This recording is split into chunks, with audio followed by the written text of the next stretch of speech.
마가복음 8장 40절입니다.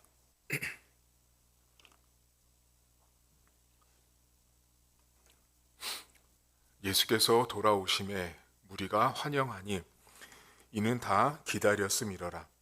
이에 회당장인 야이로라 하는 사람이 와서 예수의 발 아래에 엎드려 자기 집에 오시기를 간구하니 이는 자기에게 12살 된 외딸이 있어 죽어가미러라. 예수께서 가실 때에 무리가 밀려들더라. 이에 12해를 혈루증으로 앓는 중에 아무에게도 고침을 받지 못하던 여자가 예수의 뒤로 와서 그의 옷가에 손을 대니 혈루증이 즉시 그쳤더라. 예수께서 이르시되 내게 손을 댄 자가 누구냐 하시니 다 아니라 할 때 베드로가 이르되 주여 무리가 밀려들어 미나이다. 예수께서 이르시되 내게 손을 댄 자가 있도다. 이는 내게서 능력이 나간 줄 알미로다 하신대 여자가 스스로 숨기지 못할 줄 알고 떨며 나와 엎드려 그 손 댄 이유와 곧 나은 것을 모든 사람 앞에서 말하니 예수께서 이르시되 딸아 내 믿음이 너를 구원하였으니 평안히 가라 하시더라. 아직 말씀하실 때 회당장의 집에서 사람이 와서 말하되 당신의 딸이 죽었나이다.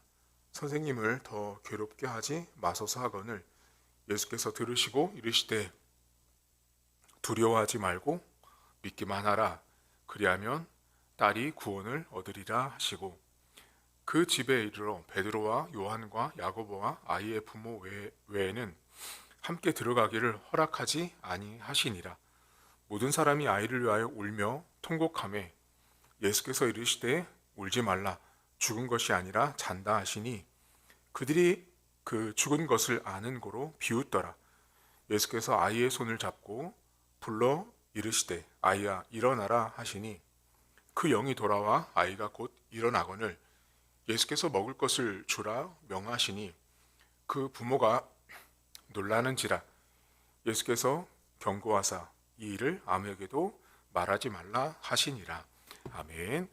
오늘 성경에 회당장 야이로의 이야기가 등장합니다. 그리고 12년 된 혈루증 여인의 이야기가 등장하는데 이 이야기는 이렇게 회당장 야이로의 12살 된 딸을 고치러 가는 과정에 이 혈루증 여인까지 함께 이렇게 같이 이야기가 겹쳐져 있다라는 걸 먼저 알고 계시면 되는데, 이 회당장 야이로는 이스라엘 유대 사회에서 회당을 관리하는 회당 대표들 중에서도 대표인 사람이 회당장 야이로였습니다.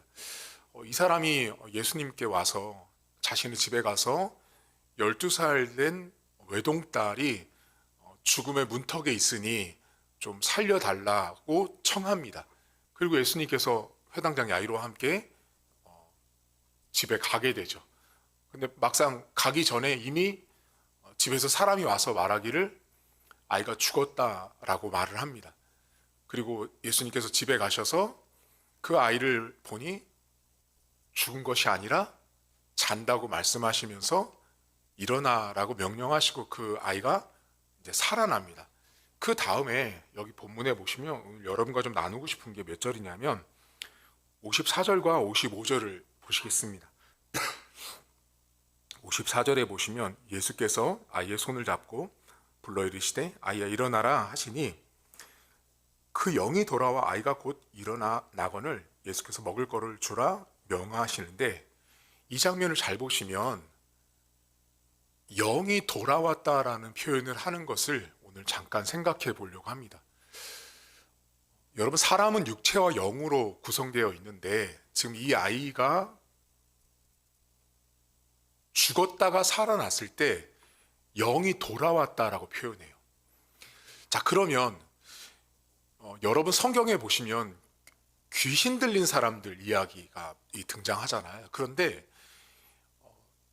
이 귀신 들린 사람들은 귀신이 사람 안으로 들어갔다라고만 표현하거든요. 그러니까 귀신이 나오는 것도 예수님께서 하시는 일인데, 이 성경에 보시면 사람이 갖고 있는 사람이 영적인 존재라고 말하잖아요, 여러분. 사람 안에는 육체도 있고 영도 두 가지가 같이 있단 말이에요. 그런데 이 성경에 보면 여자아이가 죽었는데 그 영이 나갔다가 다시 돌아왔다고요. 영은 나갔다가 돌아왔는데 잘 생각해 보시면 언제 나갔어요? 영이 언제 나갔죠? 핵심은 여자아이가 죽었을 때예요. 사람들 눈에 분명히 이 아이가 죽었다 그러잖아요. 숨이 다 끊어진 거예요. 그러니까 죽으면 인생 가운데 영이 나갔다가 영이 나가는 거죠, 한마디로. 그리고 계시록에 보면 그 영이 하나님의 보좌 앞에 서서 심판을 받는다라고 말하죠. 오늘 여러분과 잠깐만 이 부분을 좀 생각해 보려고 하는 게 뭐냐면, 여러분, 우리가 영이 나가는 건요, 죽어야 되는 일이에요. 한마디로 말하면. 그렇죠? 내가 죽지 않았는데 저는 지금 영적인 제 안에 영이 있어요.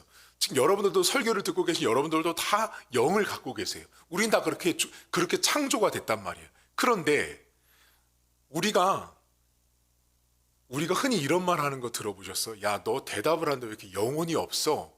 왜 이렇게 영혼이 없는 말을 해? 라고 말하죠. 그건 무슨 말이에요? 영혼이 없다라는 말은 죽은 사람한테만 쓰는 말이에요. 한마디로. 그러니까 우리가 삶을 살면서 여러분, 내가 영이 떠나 있는 사람처럼 살아가면 안 된다라는 걸 이 아이를 통해서 보실 수 있어야 돼요. 자, 영이 떠나면 안 되죠. 원래는.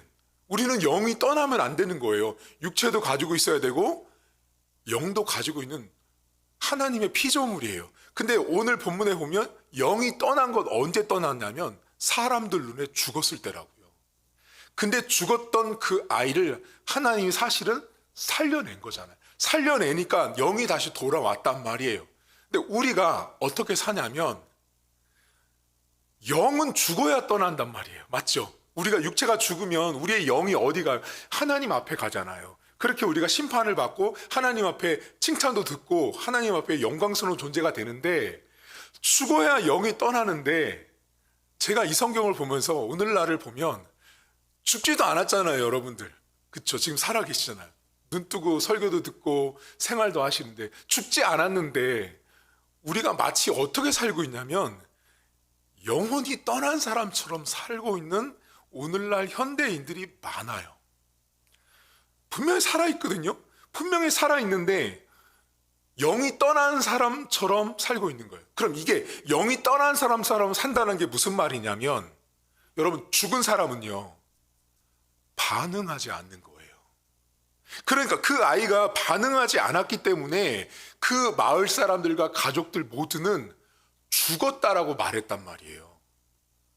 의사가 왔어도 죽었다고 말했을 거예요. 숨을 안 쉬니까요. 아무 말 안 하니까, 반응을 안 하니까. 그러니까 우리가 영이 떠난 사람처럼 산다라는 건 죽어야 영이 떠나죠, 여러분. 근데 우리는 분명히 살아있잖아요, 여러분. 지금도 살아있는데 우리가 마치 죽은 사람처럼 사는 거예요.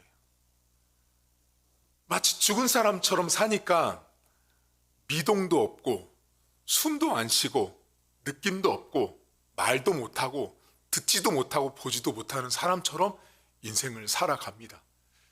여러분 한번 여쭤볼까요? 여러분들은 지금 살아계세요? 죽으셨어요? 우린 분명 살아있잖아요. 우린 분명 살아있는데 우리가 가끔 보면 이럴 때가 있어요. 꼭 영이 떠난 사람처럼 꼭 내가 죽은 것 같은 거죠. 그런 분들 많아요, 여러분. 오늘날 그렇게 내 영이 떠나서 영혼 없는 삶을 사는 사람들이 많은데, 오늘 사람들이 여러분 그러잖아. 너 이렇게 영혼 없는 말을 해 라고 할 때 사실 그게 다 이미 성경에 나와 있어요. 이 야이로의 딸이 죽었단 말이에요.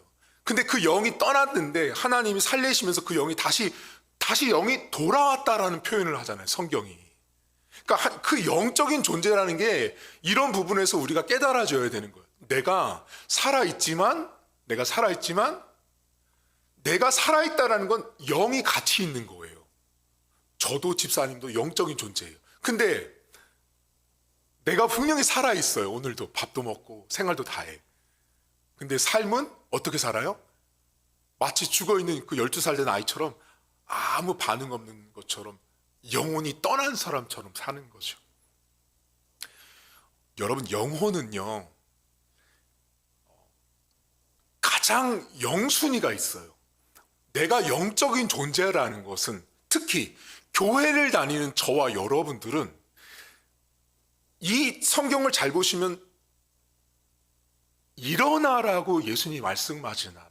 그러니까 그 아이가, 그 영혼이 우리가 살아있다라는 건 내 영혼이 하나님의 말씀에 1차로 영순위로 반응하시는 사람, 내가 하나님의 말씀을 들을 때 반응이 나타나는 사람은 영적인 사람이에요. 자, 그러면 그게 우리가 흔히 하는 말로 영적으로 살았다, 죽었다라는 말을 할 때도 이 하나님 말씀과 매우 밀접하게 결부되어 있어요.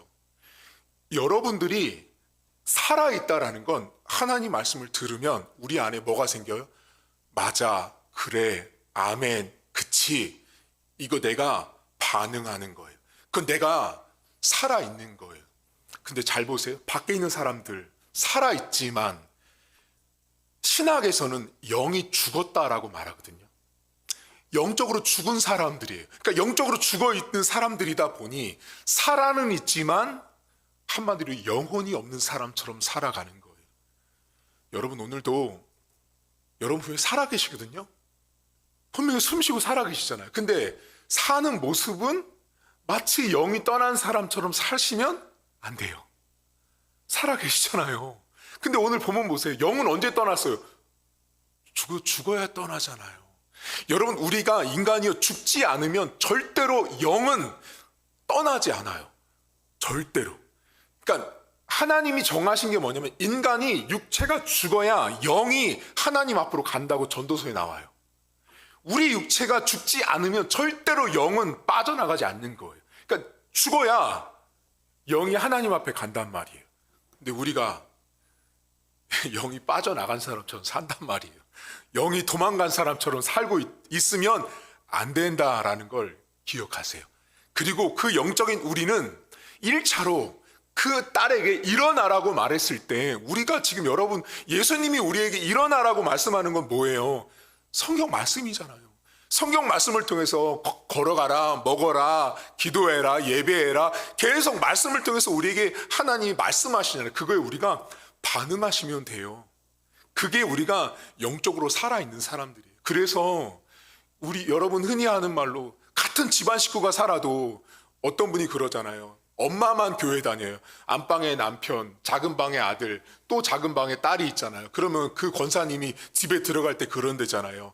내 방은 집이지만 안방도 산소, 작은 방도 산소, 작은 방도 산소라고 말하는 데잖아요. 왜냐하면 살아는 있는데 영적으로 죽어 있으니까. 예수님을 안 믿으니까 그 권사님이 볼 때는 다 죽은 산소처럼 그 방을 보고 계시는 거예요. 그럼 맨날 가서 새벽기도 끝나고 오면 와서 그 방을 놓고서 이렇게 늘 기도하신다는 거예요.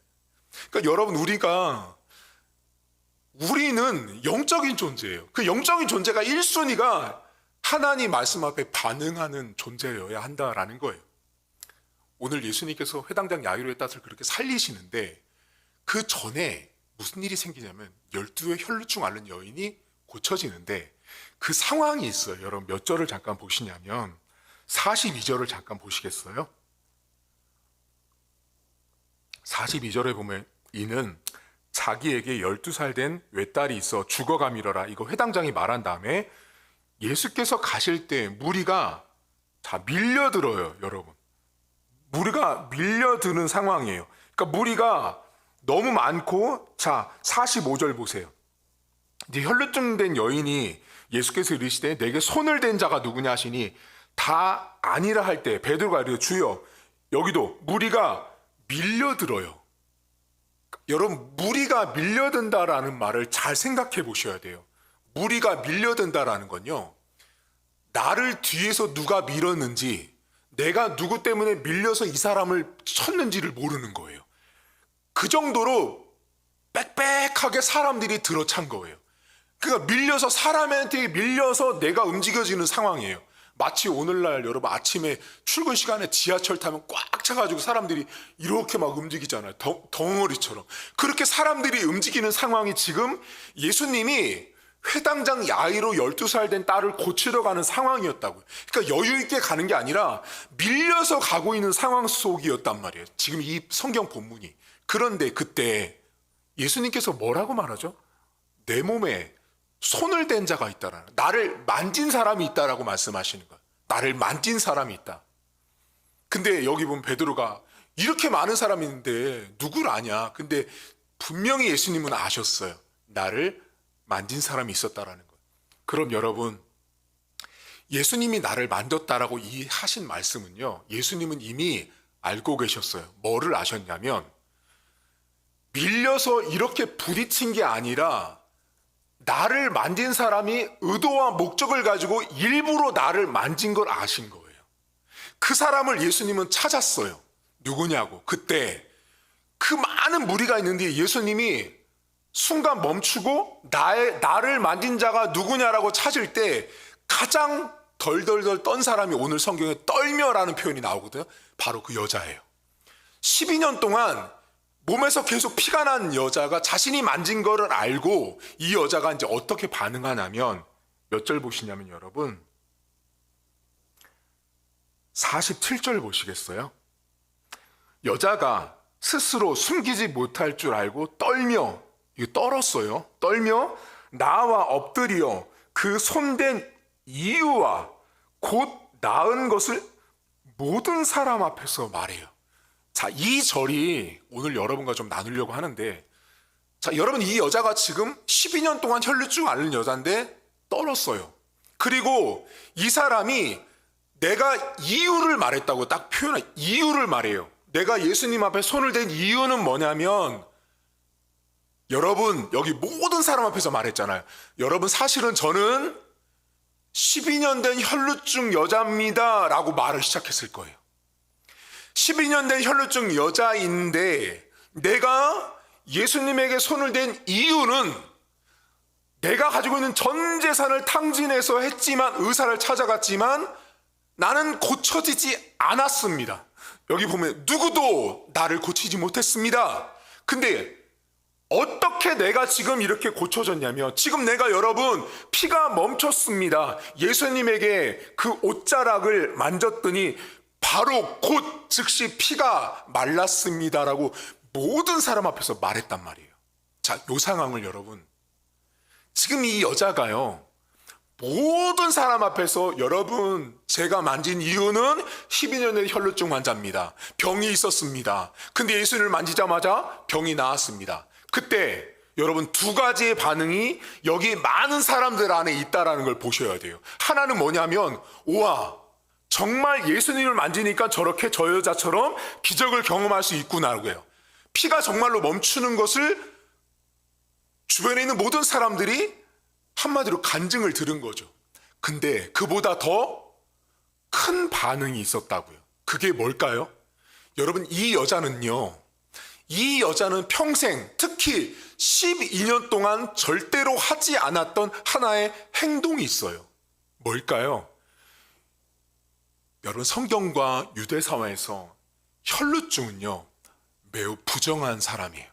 불결한 사람이에요. 근데 그 부정하고 불결한 사람이 병원을 가고 의사를 만나면 항상 해줬던 말이 있단 말이에요. 뭘까요? 절대로 가서 누구 만지지 마세요. 여기 접촉하지 마세요.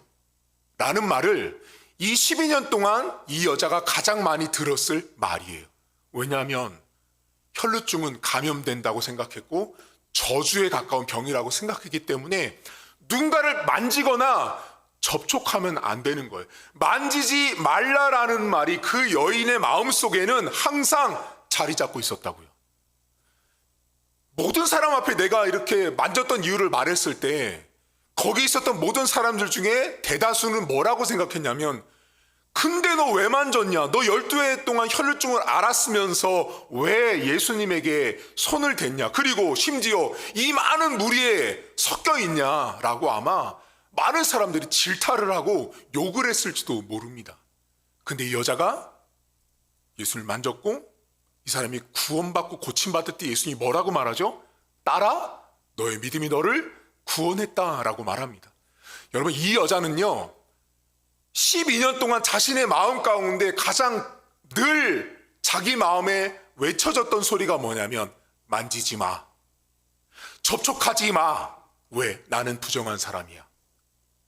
그 생각과 그 마음에 항상 가득했던 사람인데, 절대로 만지면 안 되는 상황에서 예수님을 만지는 행동을 이 여자가 한 거예요. 세상에 높은 그 낙인찍 큰 벽이 있다고. 벽. 너는 불결해. 그 벽을 넘어서는 여자. 만지면 안 되는 것을 만질 수 있었던 그 출발이 뭐였냐면 이 여자 갖고 있었던 믿음이었다라는 거예요. 그걸 오늘 예수님은 너의 믿음이 너를 구원하고 치료했다라고 말씀하고 있다라는 것입니다. 여러분, 신자들 가운데요, 이 여인이 12년 동안 마음속에 항상 외쳐졌던 만지지 마라는 소리가 각 인생마다 하나씩은 다 있습니다. 내가 복음 앞에 나가는 데 있어서, 내가 복음을 경험하고 복음을 체험하는 데 있어서 내 안에 하지 마, 하면 안 돼, 이걸 해서 되겠니? 라는 내 안에 만지지 말라라는 소리가 인생들마다 하나씩 다 있습니다. 근데 여러분 보세요. 하지 마라는 이 벽을 뛰어넘었던 건 그 여자의 믿음이었어요. 여러분, 이 여자는요, 트라우마가 있었어요. 상처가 있었던 여자예요. 뭐가 상처냐면 만지면 안 되지, 나는. 누가 뭐를 줘도 저는 만지면 안 돼요. 이거 물 좀 드세요. 저는 접촉하면 안 돼요. 그게 그 여자였단 말이에요. 평생 12년을 그렇게 살았는데 이 여자가 예수님에 대해서는 그러한 믿음이 있었던 거예요. 예수님을 만지면 치료받을 수 있다라는 믿음을 가지고 나갔던 여자예요. 예수님은 그것을 아셨고 그 여인에게 구원이라는 놀라운 축복을 주십니다. 여러분, 오늘 하루를 사시면서 여러분 안에는 만지지 마라는 어떤 여러분만의 금기된 것들, 여러분만의 내가 이거 하면 안 돼라고 하는 나를 복음 앞으로 나가는 데 있어서 이렇게 벽이 되어 있는 것들이 있어요. 상처죠. 한마디로 상처가 있단 말이에요. 이 여자는 아마 대표적으로 남들의 시선이었을 거예요. 사람들의 시선 때문에 만져도 안 되고 접촉해도 안 되는 남들의 시선이 무서웠던 그 트라우마를 갖고 있었던 여자가 12년 12의 혈루증 여인이었습니다. 하지만 그것을 뛰어넘었던 것은 믿음이었습니다. 믿음 때문에 그 여자는 그 많은 무리가 밀려듦에도 불구하고 예수님을 만짐으로 인해서 구원을 얻었다라는 사실입니다. 여러분, 오늘 두 가지를 기억하십시오. 죽은 사람처럼 살지 마십시오. 저와 여러분들은 육체를 가지고 있고 영을 가지고 있다면 우리는 분리돼서 살지 않는다라는 거예요. 영이 떠났다가 돌아오는, 나갔다 들어왔다 나갔다 들어왔다는 인생이 아니라 내가 지금 살아있다면 나는 영적인 존재라는 걸 기억하시고 하나님 말씀에 일어나라 라는 말씀에 반응해야 살아있는 영혼이라는 거예요. 죽은 자는 반응할 수 없다는 걸 기억하셔서 죽은 자처럼 살지 마시고 산 자로 살아가십시오. 그리고 오늘 이 여인이 가지고 있었던 상처를 뛰어넘으십시오. 여러분 안에 만지면 안 돼, 하면 안 되지라는 내 안에 들려지는 많은 상처의 소리들이 있어요. 교회 안에서도, 여러분 가정 안에서도 이건 안 돼, 절대 안 될 거야 라고 하는 것들을 뛰어넘는 것은 상식과 이성이 아니라 믿음입니다. 믿음을 가지고 그 여자가 그 많은 무리들의 벽을 뛰어넘을 수 있었던 건 오직 믿음이었다는 걸 기억하셔서 오늘도 믿음으로 여러분 안에 들려지는 만지지 마라는 소리가 각각 다르겠지만 그것들을 믿음으로 잠재울 수 있는 하루가 될 수 있기를 주님의 이름으로 축복합니다. 하나님 아버지, 오늘 12회에 앓는 이 혈루증 여인은 참 귀한 믿음을 가지고 있었던 여인이었습니다. 세상의 손가락질과 세상에 많은 벽이 있음에도 불구하고 그 벽을 뛰어넘을 수 있었던 것은 믿음이었습니다. 이 여자는 자신 안에 12년 동안, 최소한 12년 동안 만지지 마, 접촉하지 마, 이 말이 그 여인을 지배했을 것입니다. 하지만 그 말을 뛰어넘을 수 있었던 유일한 길은 믿음이었습니다. 예수님을 만지기만 해도, 예수님을 만진다는 것 그 자체가 벽을 뛰어넘는 것이었습니다. 그 여인의 상처를 뛰어넘는 것이었습니다. 만지면 안 됐는데 접촉하면 안 되는 나였는데라는 그 여인의 자기 정체성을 뛰어넘었던 것은 믿음이었습니다. 믿음 때문에 예수님을 만졌고 믿음 때문에 그 여인은 고침받는, 구원받는 은혜를 얻었습니다. 오늘도 사랑하는 성도들, 각자마다 만지지 마라는 내면의 소리가 있습니다. 다시 말하면 내 안에 상처가 있는 것입니다. 내가 뛰어넘을 수 없는 상처들, 내가 넘기 어려운 상처들이 우리 안에 있습니다. 그 상처들을 하나님 믿음으로 뛰어넘을 수 있도록 하나님 우리 성도들을 축복해 주옵소서. 믿음으로 예수님을 만질 수 있도록 하나님 도와주시고, 오늘도 하나님 죽은 자처럼, 영혼이 떠난 자처럼 살지 않도록 도와주시길 원합니다. 죽어야만 영혼이 떠나는 것입니다. 왜 우리가 죽지도 않았는데 죽은 자처럼, 영혼이 떠난 사람처럼 우리는 살아가야 합니까? 하나님 그렇게 살지 않도록 우리를 붙들어 주시길 원합니다. 죽어야 영이 떠나는 것처럼 우리는 여전히 오늘 살아있다면 영혼이 하나님 앞에, 말씀 앞에 반응하는, 응답하는, 일어나는 하루가 될 수 있도록 은혜를 베풀어 주시옵소서. 감사드리며 예수님의 이름으로 기도하옵나이다. 아멘. 하늘에 계신 우리 아버지, 아버지의 이름을 거룩하게 하시며 아버지의 나라가 오게 하시며 아버지의 뜻이 하늘에서와 같이 땅에서도 이루어지게 하소서. 오늘 우리에게 일용할 양식을 주시고 우리가 우리에게 잘못한 사람을 용서하여 준 것 같이 우리 죄를 용서하여 주시고 우리를 시험에 빠지지 않게 하시고 악에서 구하소서. 나라와 권능과 영광이 영원히 아버지의 것입니다. 아멘.